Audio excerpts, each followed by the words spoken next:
Good morning, and welcome to another chapter in the Veterans Forum. The program is coming to you through the courtesy of the facilities here at the Derry Community Television Station in Derry, New Hampshire. Today is January the, it's July 7th, 2014. My name is Bob Stevens, and I've had the pleasure and the honor of running this program, or trying to run it, for the last 15 or so years. Each and every guy and gal who's come before the cameras has had a story to tell. Basically, it's in cooperation with the Library of Congress, wherein, starting in the year 2000, they set up a program called the Veterans History Project, wherein they've asked stations such as this, and guys like me, I guess, if they can and will voluntarily conscript and make available to veterans, male and female, of any war, World War II, Vietnam, Korea, Desert Storm, and whatever we've had since, if they can and will come and share those experiences with us in a recorded televised interview. Each and every guy and gal, the bottom line, seriously, had a job to do, and they did it.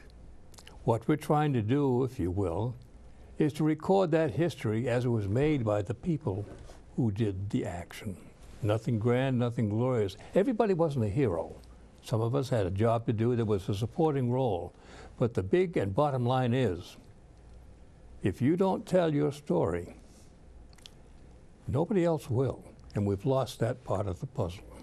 Today we have another series of a young lady who did her thing way back when. But before we start with that, I'd like to remind you of something. I just got this a couple of weeks ago. It's a new system whereby any veteran or friend thereof, friend, relatives, whatever, who feels that he or she may need some help, call this number. It's throughout the state, 211. You'll be put in contact. You probably can't read all this, but this is a list of the different counselors and helping agencies that will give you whatever help you need. And remember this, if you need it or you feel you need it, ask for it. It's there. But if you do not ask, you may not get that help. But in any event, 211. It'll be the best phone call you've made in a long time. I'm going to ask Jean, if she will, introduce herself, tell us a bit about herself, and then we'll get the show on the road. Okay? Young lady, Good you're morning. on. If you will, good morning to you too. I would like you to tell us your name, where you now live, what branch of service you were in, and your service dates. My name is Jean Marie Labbe, and I now live in Manchester, New Hampshire. And I grew up in New Hampshire my whole life, born in Nashua, and then moved to Hudson until I went in the service after high school. Okay. I went into the service, Army Reserve first, from 1980 to 1981. Did my basic at Fort McClellan, and then went to Fort Sam Houston, Texas. Whoa, slow down. You're miles ahead of us. Sorry. No, don't be sorry. I should have asked you. What I just want to do is find who you now, because right now, going from there, I'd like to go back and find how you got here. For example, where and when were you born? How was it growing up as a child before you went in the service? Brothers and sisters in the service, aunts, uncles, whatever, friends that may have helped along the way, and how you came to be a volunteer and why. It's your story. Well, I was born in Nashua, New Hampshire on June 29th, 1962. I come from a family of 7 kids, 3 older than me and 3 younger. We've lost the youngest brother 18 years ago in a horrific accident. I grew up in the country after leaving Nashua in Hudson, and it was just very enjoyable. In what manner? As a kid, anything special, good or bad? We had 10 acres to run on and play and build a tree house.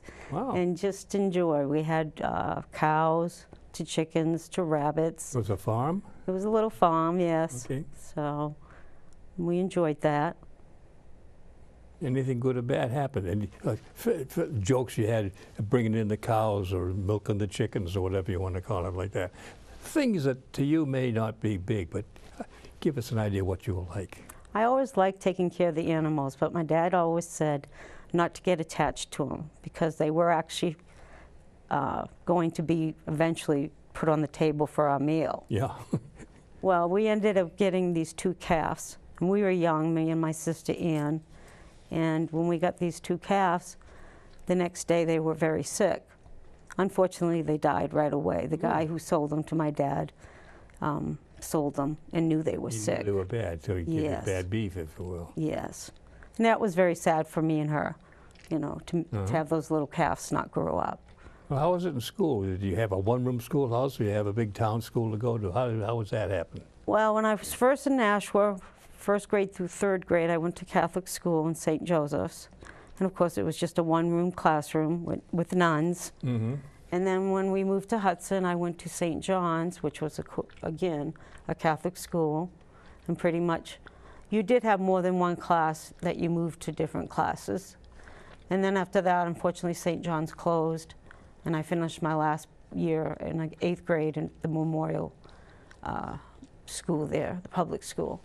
And then I went to Alvern High School. Where is High that school. Located? In Hudson, too? Hudson, New Hampshire, yes. Okay. Then after you got through school, what did you do? Did you go to work, or before you went in the service? I will find out about you.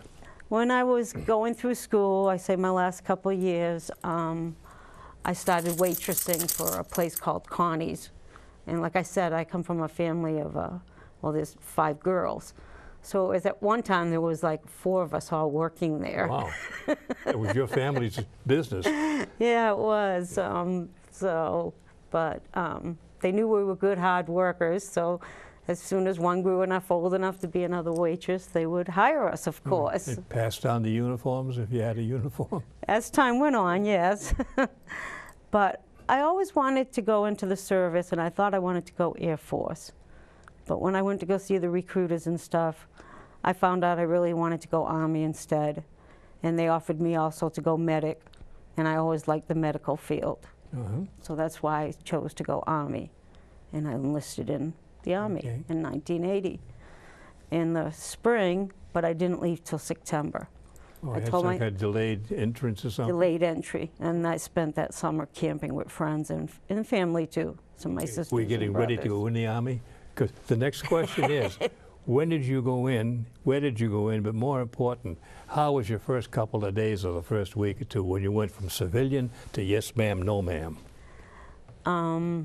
I did my basic training at Fort McClellan, Alabama in 1980 when they were having that heat wave. So it was pretty hot. They'd have us up pretty early already exercising and stuff. And How early is pretty early? 3 o'clock in the morning. That's early, but don't forget they're doing that so you wouldn't have the heat of the day. Of course. Then after that we would have chow, which I never could say anything was great about it. You didn't starve. No, we didn't starve. Okay, I'll tell as a you matter of that. fact, how much weight did you probably lose after they went through 3 or 4 weeks of basic marking and all that kind of stuff? I probably lost about 5 or 10 pounds. Okay. I wasn't really heavy anyways when I went in. So What, if anything, do you remember about your first couple of days there as far as getting your shots, getting uniforms, and indoctrination? Anything stand out, good or bad, funny, sad, or wish you hadn't done it? no, I never wished that I hadn't done it. It was very fast-paced, like you said, the first days, getting your uniforms, getting the paperwork, you know, all together, getting your shots. And I do remember, because they did these with these guns to give you the shots, and they had you like lined up. And they would tell people, just relax. And there was a guy in front of me, and he ended up tensing up, and he ended up bleeding really bad because he ended up, the gun kind of cut him. Yeah. So he was wounded in action. No Purple Heart for that, though. So after that, I was like, Gene, just relax and you'll be fine. And I just relaxed and they did the shots. Now, in doing the shots, from what I remember, usually lined up and there's a corpsman or medics, all 3 or 4 down, depending on the shot, and you just kind of walk through big like a ping pong ball. And you get to the end, you had to do some claps or something like that to get the stuff going through you. Right. How many, if any, guys, the big guys, the strong guys, fainted, if any? There was a couple. Okay. Not many, maybe 2. How about the gals? Did they take it? I don't think I saw one gal collapse. Oh, there you go. I shouldn't have asked the question. Now, how'd your clothes fit? That's a silly It question. fit good. Okay. I thought it fit good, the size they Boots- gave me. Boots comfortable and so forth? They weren't comfortable, no. Okay, You yeah. had to break those in, and still I don't think those boots were ever comfortable. You didn't break the boots in, you broke your feet into the shoes, I think, but that was it. Now, how about getting used to drilling and so forth? Did you have to do regular marching? I don't know because I'm trying to find out. Well, I went in 1980, and that's when they were trying to integrate men and women into the same company. So we were a battalion of women, and there was like 4 battalions in all. So I think there was 1 more of women and 2 more men.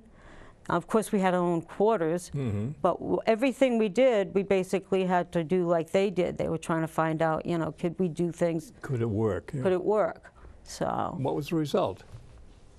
I did very good. I found basic a challenge.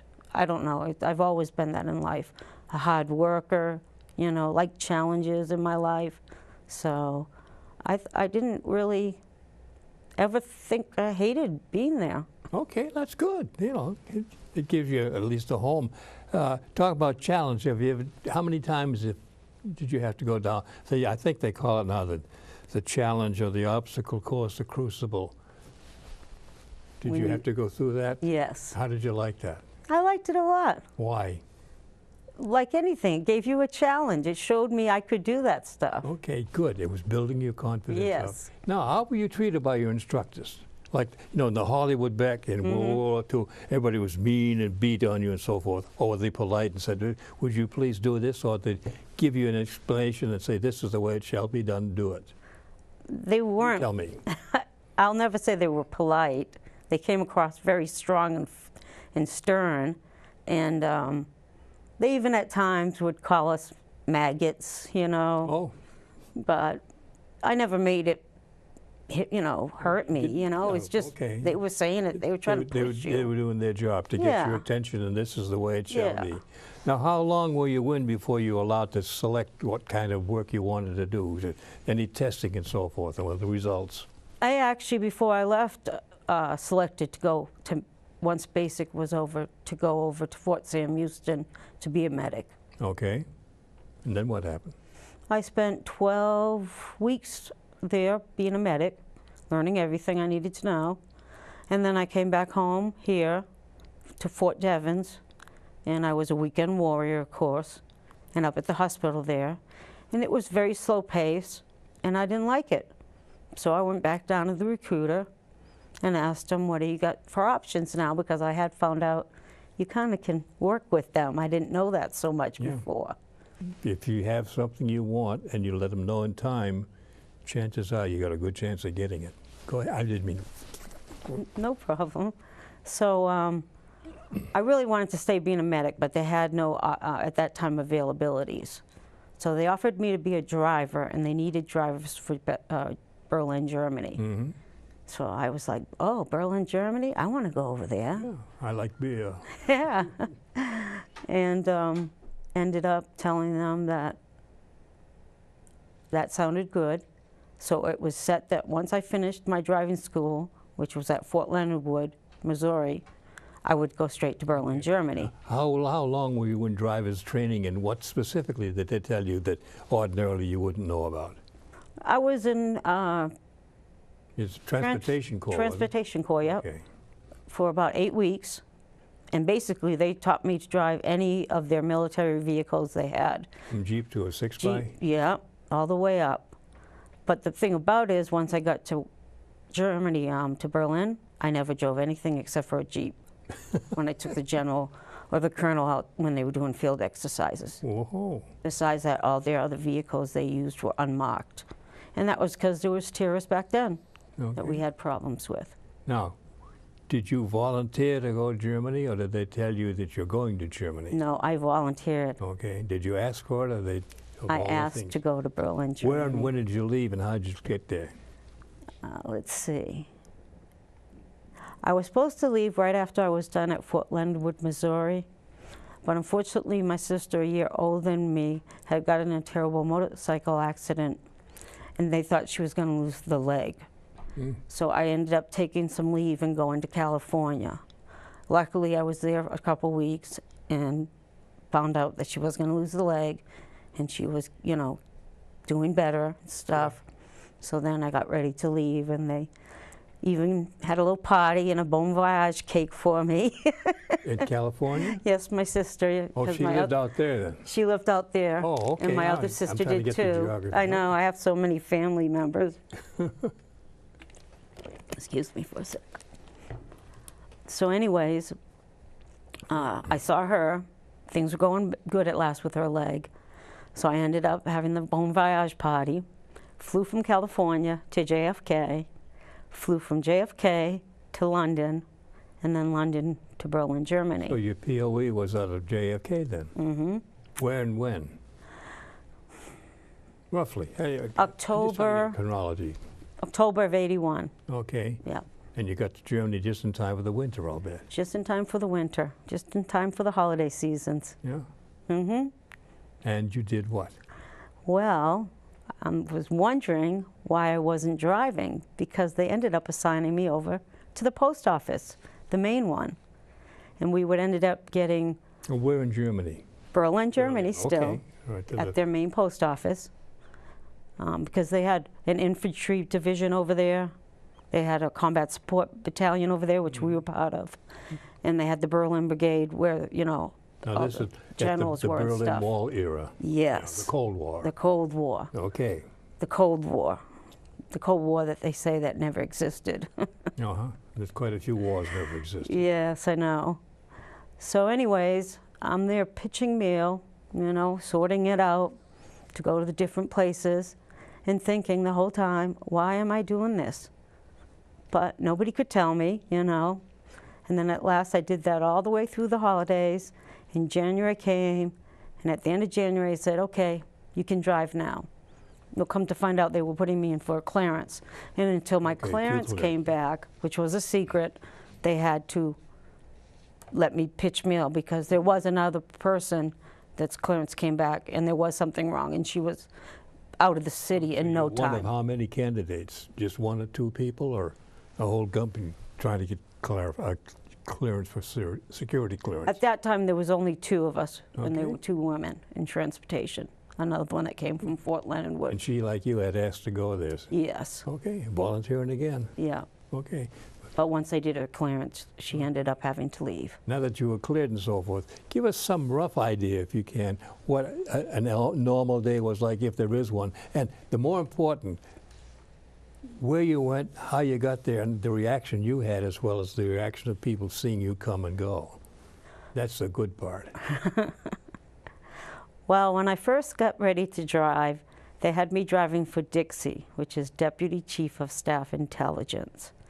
And what we were doing, they trained me first, showed me, you know, all the signs where you know, what you're supposed to do when you go over to East Berlin, because we could go take pictures of what the Russians were doing, but only in certain areas. And other areas we weren't allowed to go to. And we knew the signs for that. Okay. So we have to get the paperwork together to go through Checkpoint Charlie, and there would be me, a driver, a specialist, 5 or a sergeant, buck sergeant, and then usually a first or second lieutenant. So this was my first day ever doing this. So we go over there, and the lieutenant tells me, I want you to take me down this, you know, road. I says, we can't go down there. They're training. You see that sign? And he says, well, you'll get court-martialed. So I Why would you be court-martialed? Disobeying an order? disobeyed an order. But didn't he know the sign said no, das ist verboten? Yeah, but he was ranking over me, so I was like, I I know, guess I okay. should do what he says. Okay, and?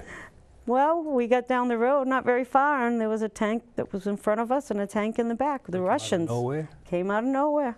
There they were. Give you that warm feeling that, Oh, yeah. I thought I'd never see America again. I really did. But they worked back and forth with 2 days, and they did feed us, and they did have a porta potty. And, you know, Were you confined someplace? we had to stay in our vehicle. The only time we could leave the vehicle was to go use the porta potty. Wow. And they brought us our food, Must have been awfully uncomfortable. Night and day for 2 night days? and day. You know, I'm starting to think, you know, I'm never going to see America again. So it was a Cold War. Mm-hmm. They had to work with the generals, which was the Major General Boatner, and then the Brigadier General Sudeth with the Russians before they got us back. Wow, you're pretty important people, huh? Well, not They important. accused you of being that, didn't they? Yeah, that's more it was. We had done something we shouldn't do. Okay, were you accused of being a spy? Yeah, so. It looks good in your 214. Well, when we all got back, they interviewed us all separately. And after that, I ended up driving for the transportation colonel. Good. And the other two I never saw again. Okay. So I don't know what happened to them. The butterball got melted, I would hope. I shouldn't know. I think they went out of Berlin pretty quick. Yeah. Now that was the start of what? About how many months or years? Well, let's see. I did only Dixie, and I started driving in February. So that only lasted a couple weeks, you know. And then after that, I went and drove for the transportation colonel, which was his first time ever having a female driver. And I was with him from the spring of '81 till the summer of '82. Okay. And then he left. He was going to another outfit. Outfit, yeah. So. Now, what we have is we preloaded some questions and photographs. What I'd like to do is go through these things slowly to give you some idea where we are talking about, and then what happened as we're going through the show here, if you will. The fellow in the control booth will be sure. There it is. Now, would you explain that to us, please, the various sections? Yeah, that's a map of Berlin. And what you're seeing down in the blue sector is the French sector. American sector is the yellow one. And the British sector is the green. And the red sector is the Russian sector, and that is East Berlin. And there was a wall that came between those sectors of us allies and, of course, the Russians. Okay. And that wall was actually a double wall, one through Berlin and one on the side of East Berlin with a no man's land between it. Okay, now here. this will help you make the story. On the left we have no man's land, but identify, if you will, the two different views we're showing right there. Okay, the first wall you're seeing with the top of it that's kind of rounded, that's the West Berlin side. Is that the one on the left or the right? That's the one on the left. Okay, thank you.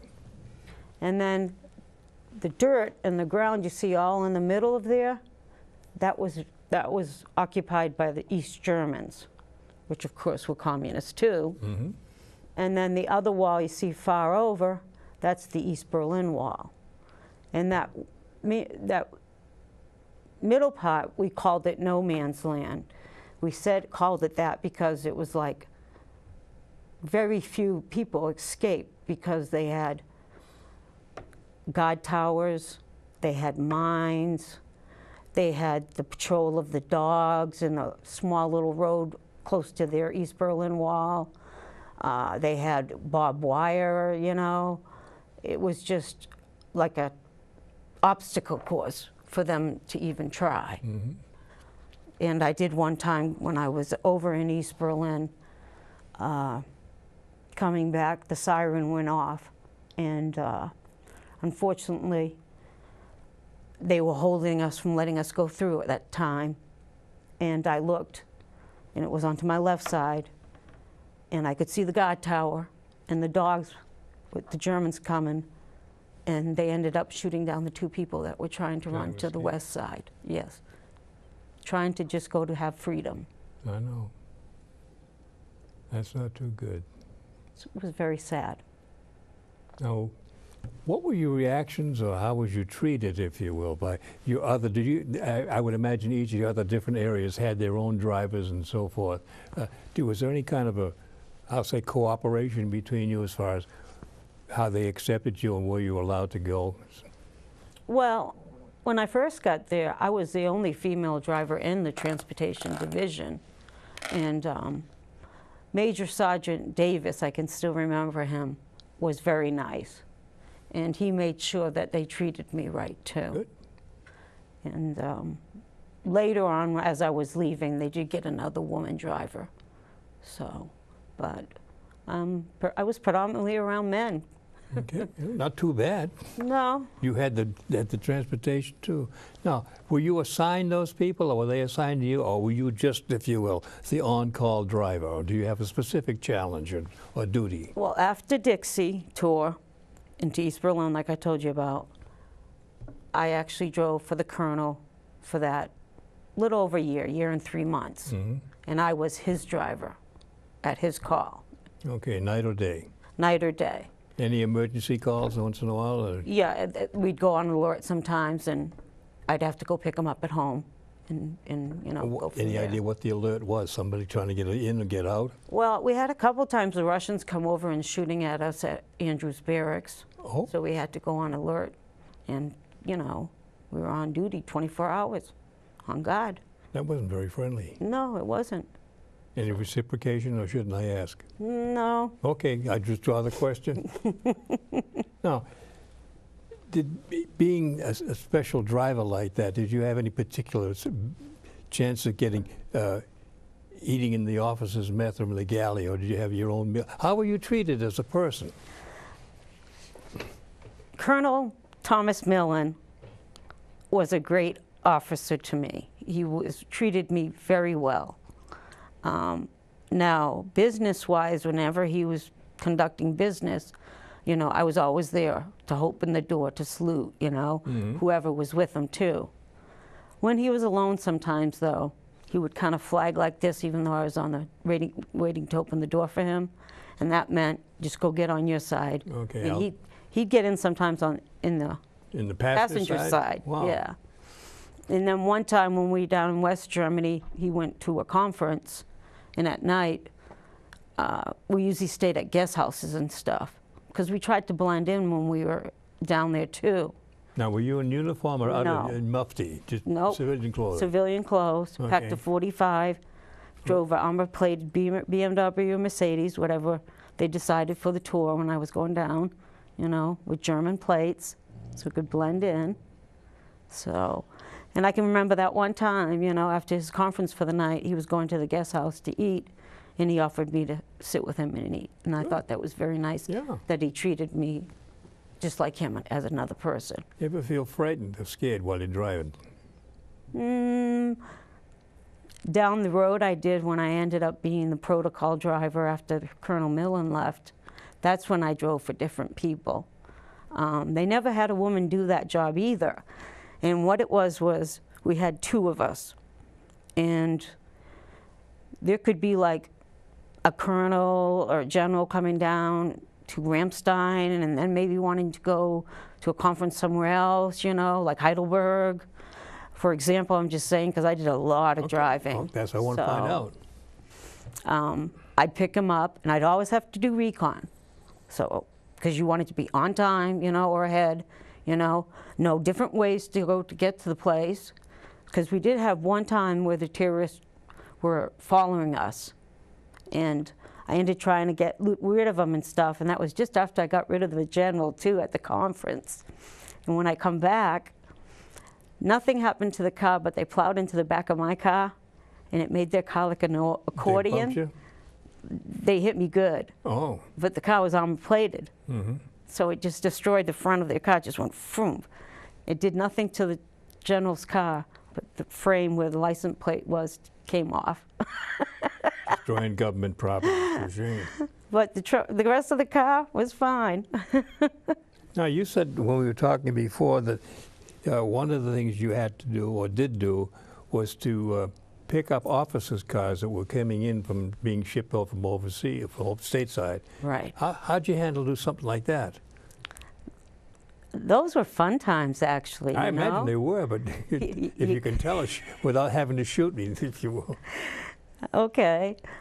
You always had to make sure you had your orders in place to leave. You couldn't, you know, you had to have paperwork to leave. How far in advance do you have to do that? Well, because of us as being drivers, they could do it like that, you know. Mm-hmm. I actually started getting so busy at a time I'd have a second suitcase packed at my apartment I lived in, a little studio. I ended up not living in the barracks anymore. They wanted me to be off post. Oh. Yeah, and blending in even more that way.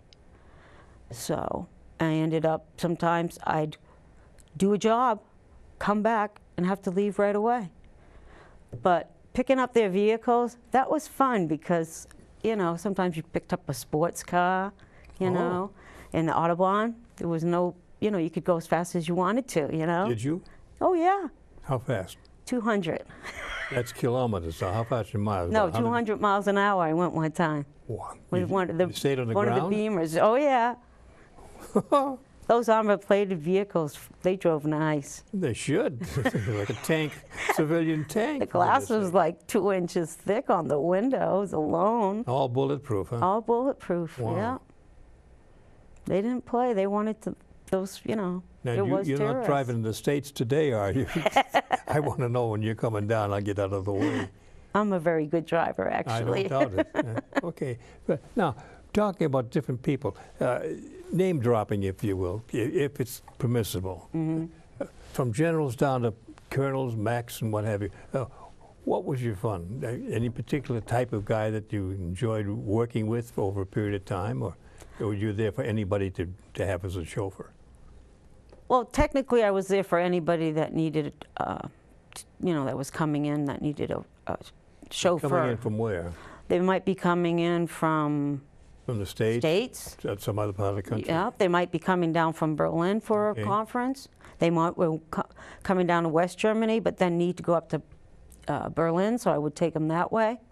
The highest ranking one I drove for, and that was the Berlin Brigade U.S. Commander, was Major General Boatner.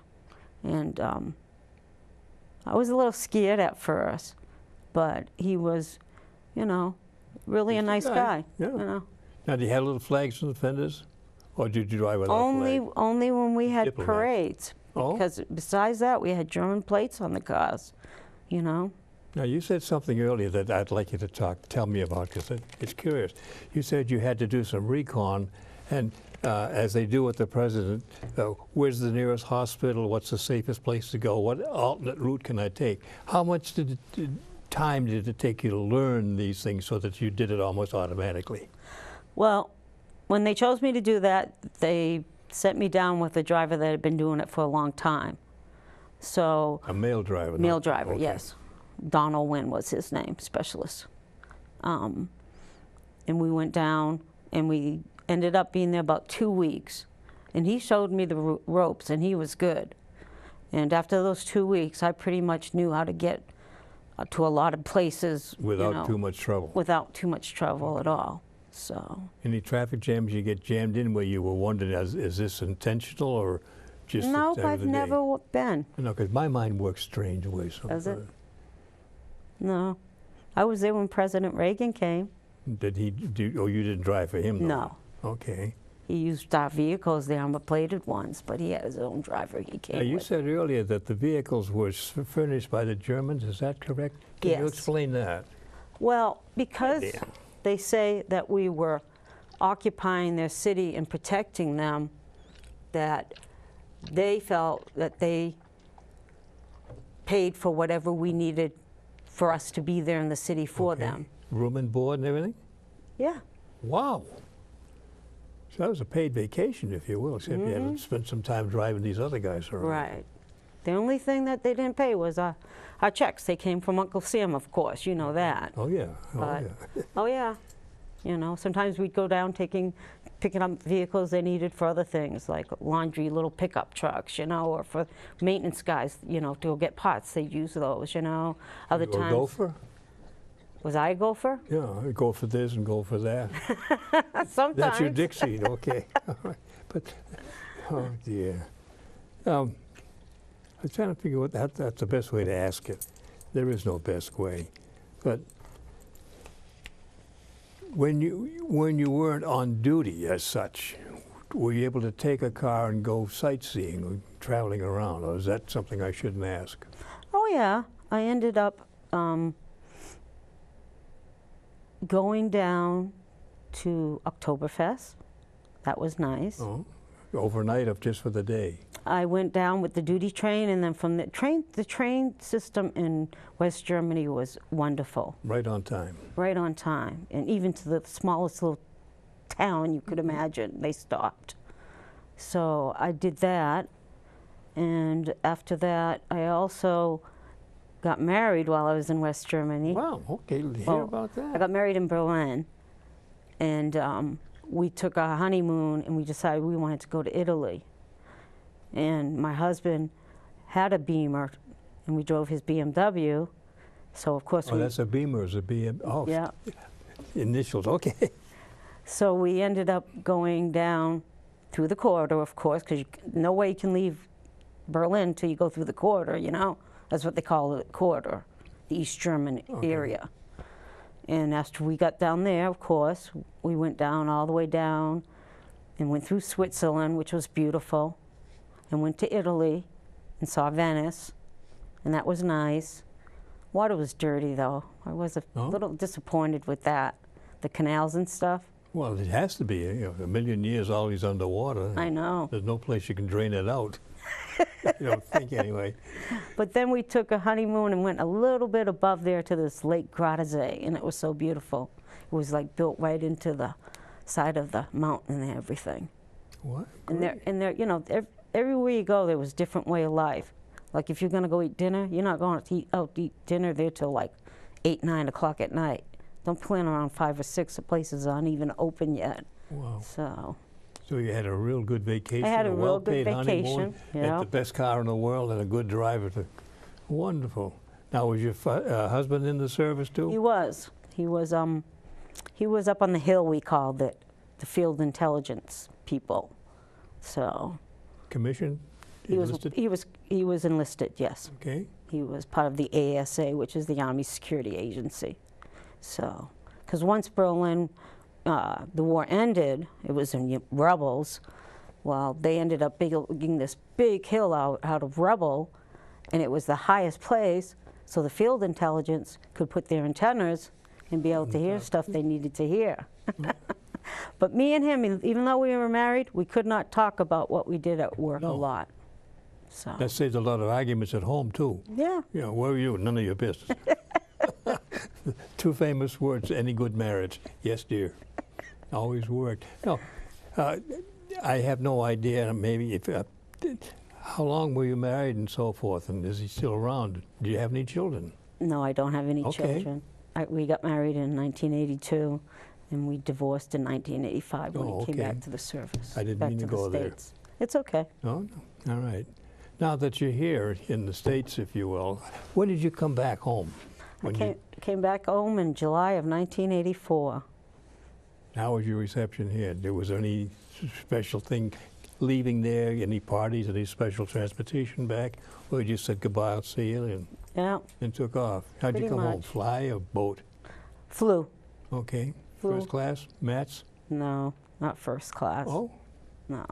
So you were the passenger for a change. Where'd you come into, Boston?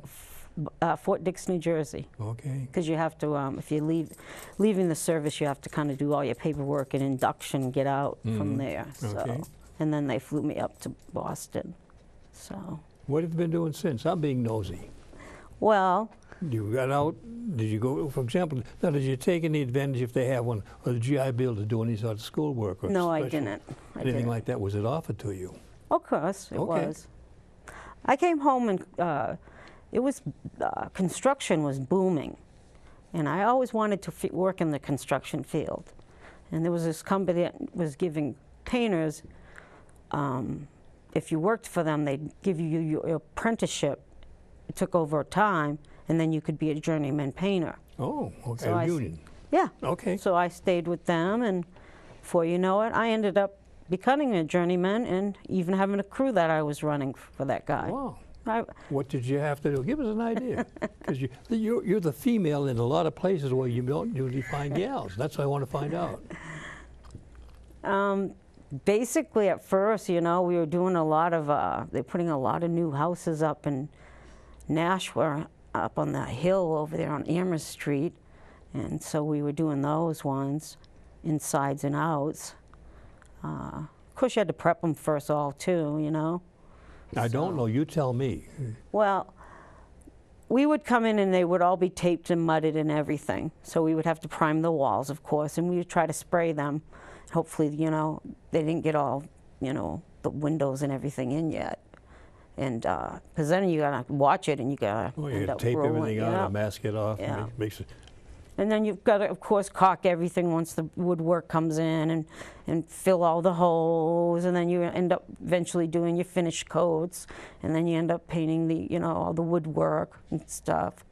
And I worked with that guy for till 91, so I worked with him for quite a few years, 84 to 91. good.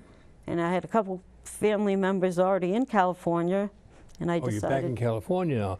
You No, I switched- wasn't yet. I was in New You Hampshire. just brought it up. I'm trying to keep. Where I are we was going going to tell you now. Okay. So I did that in 85 to 91 here in New Hampshire. And then in 91, I had a sister and a brother out there. My brother was going to college. And I always wanted to go, so I decided to pack it up and drive across and go. And took myself 2 weeks with a friend, and we drove across country. She ended up coming back. She didn't like California, and I ended up staying. And I tried to get a job with the city of Oakland. And I worked 6 years part-time with them. I was on the list, but it's like, till somebody retires, you know, it's like, Or on the list of. Oh, okay. to become a painter with them, you know what I'm saying? I was doing part-time. You only could do so many hours in a year. Wow. But because they called me back every year and I always came back, they started letting me work out of my class too, because they're doing all these projects that every firehouse had to be equipped if there was an earthquake with a handicap bathroom, and they weren't like that.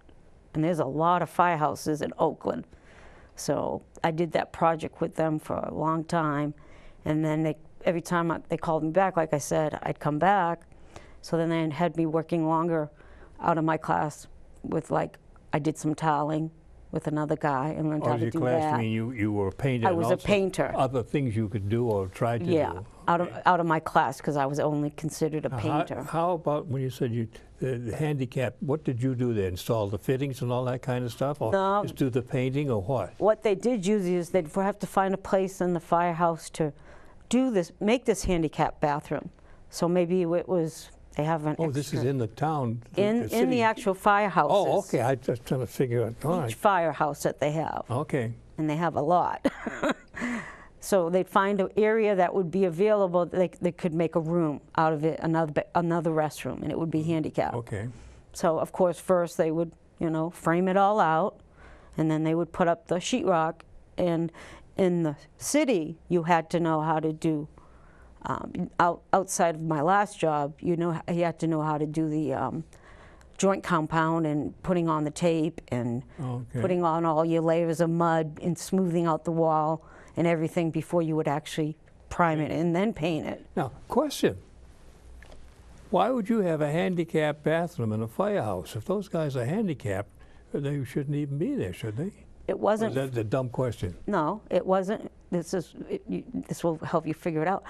If there was an earthquake and they had to bring people to stay Oh, there. okay. This is a Plan B place. Plan B, yes. If there was an good. earthquake or Okay. something and they needed to put people somewhere, you know, they had to make sure it was handicap accessible in case somebody that came that way Okay. was I handicapped. had to ask. No problem. Where we're going to go from California, here, there, and everywhere else. Now, what have you been doing since? I understand you've had some problems. Yes, I broke my back in 1999, and I didn't want to get fused, but at last my left leg wasn't working, so I had to How get did you break fused. it? Trip, fall, jump off a ladder or something? I was working with the men, and we were doing a firehouse, and we had scaffolding up. Okay. And anytime it wasn't flat surface or it was more than 2 tiers, you'd have to base it out, you know? What do you mean by that? I don't. You'd have to structure it so you had the legs going out further. Oh, so they wouldn't tilt. Yes. Oh, okay. All right. I'll keep asking dumb No questions. problem. So anyways, I was still bringing some stuff down, and they took down the last one of the Braces? braces. Uh-huh. That's what they wore. They braced out more Yeah. and ended up falling. So that's how I broke my back. And that led on to what? That led on for me to get the back fused, Okay. going back after I recovered from it. But then the hardware broke, and I worked 4 months with it.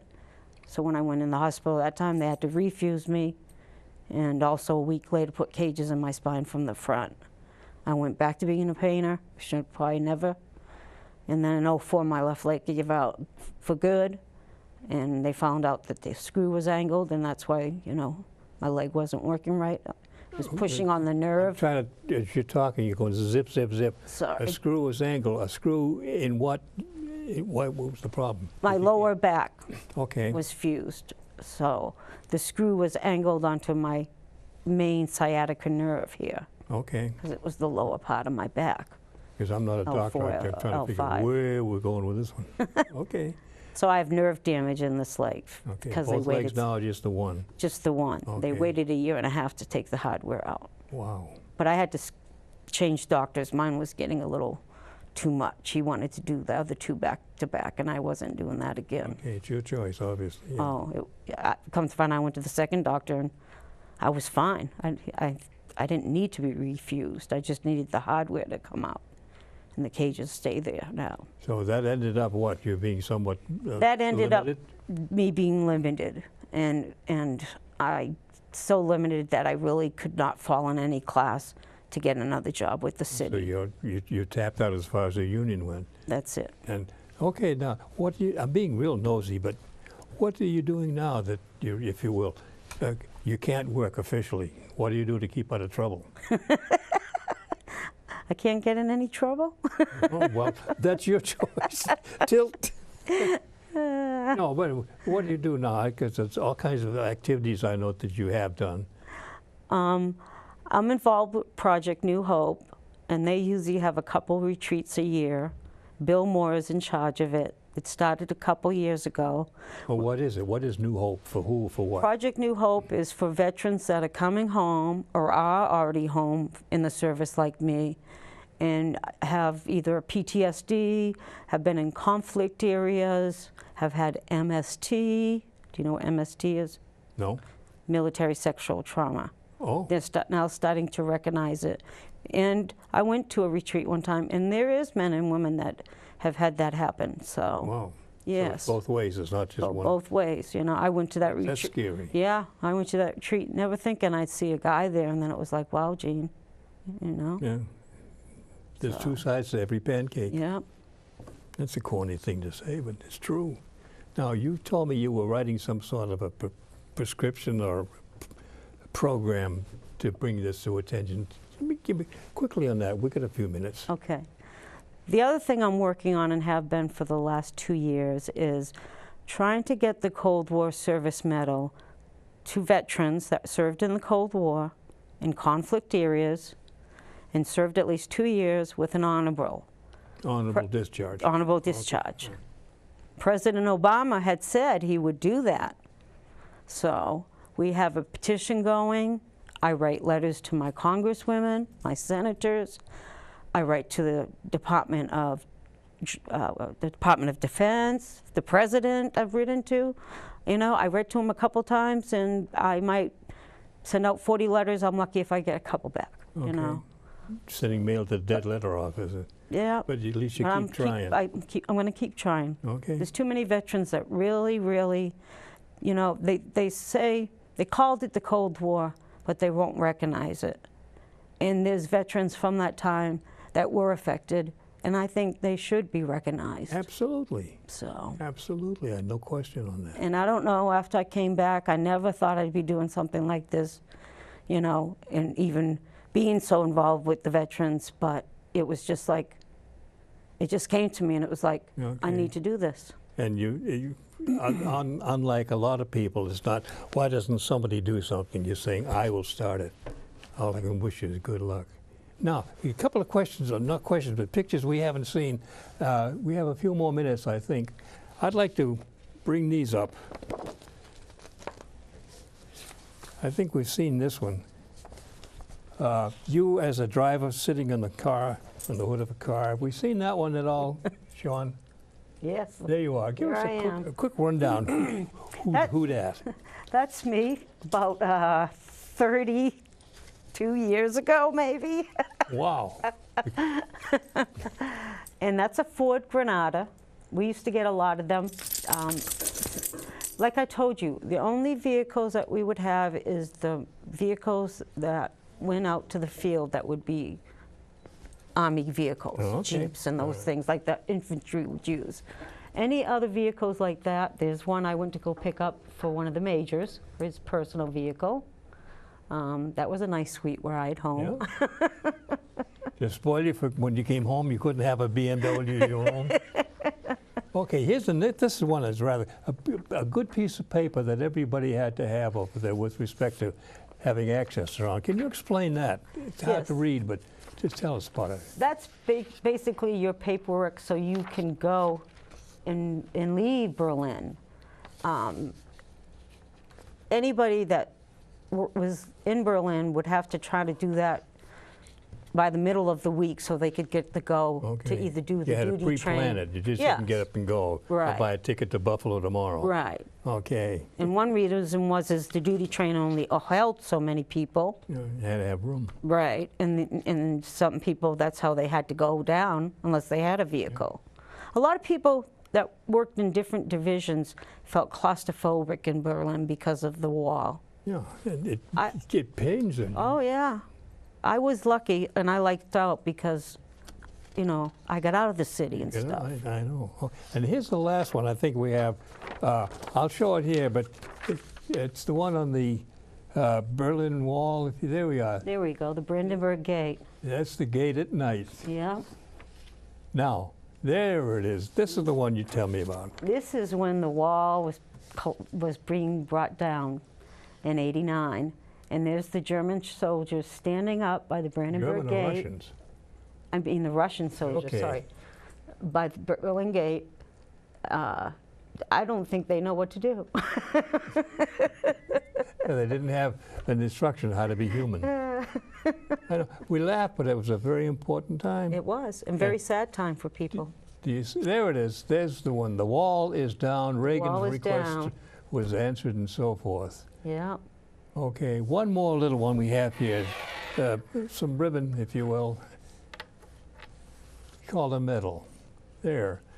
What is that one, please? That's my Army of Occupation medal. I received that medal because I served in Berlin, which was considered an occupied city, and we were taking... And the bar says we Germany. were protecting it, yes, and it was in Germany. And what's the one on the bottom, the yellow and green? The yellow and green one is my primary leadership development course that I took in Kranzberg, West Germany in the January and February. Okay, now what did that qualify you for or give you? That qualified me now because I was a specialist 4 and looking at to be an E5, that I could actually, as you go up in rank, you can sometimes be the ones that are training people below. Oh, okay, you're kind of a mentor. Right. And they also teach you more things as far as if we ended up going to war, and you would be out in the woods. One interesting part was they had a course, and they gave you a compass, and you had your stuff you needed, and they'd shoot you and say, go to this and so much point, and they'd be waiting for you, and they'd do that for so many points, and they'd have to go find the people that didn't make it, and if you didn't make it at the end, you didn't pass the course. Oh, so it's a kind of life and death situation. Yeah. You're still out there as far as they didn't find you. Okay. Oh, goodness. One last question, and then we're going to hang this up. It's getting that time already. With all you've seen and said and done and so forth, how would you classify your service experiences, how it's affected your life? Was it a positive or negative impact? Or any way you want to describe it?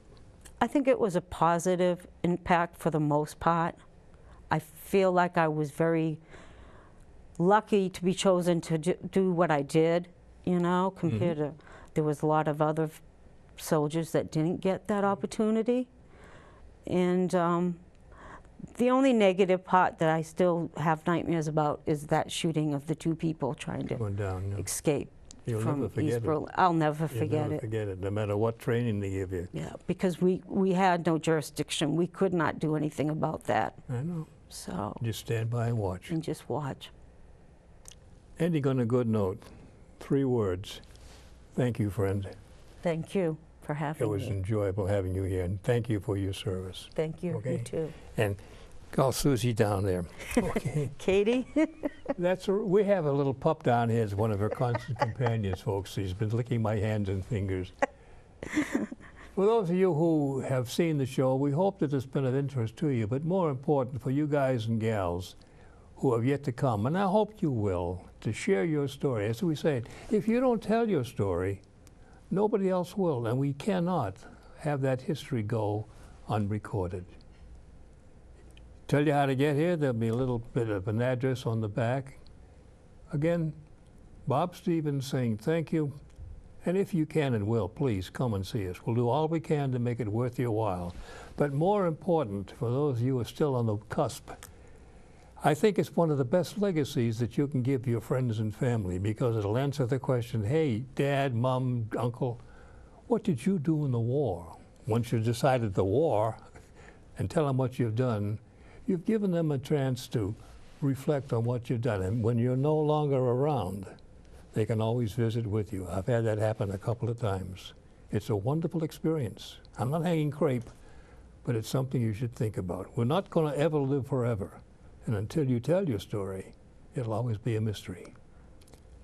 I thank you for watching. Stay healthy. Come and see us.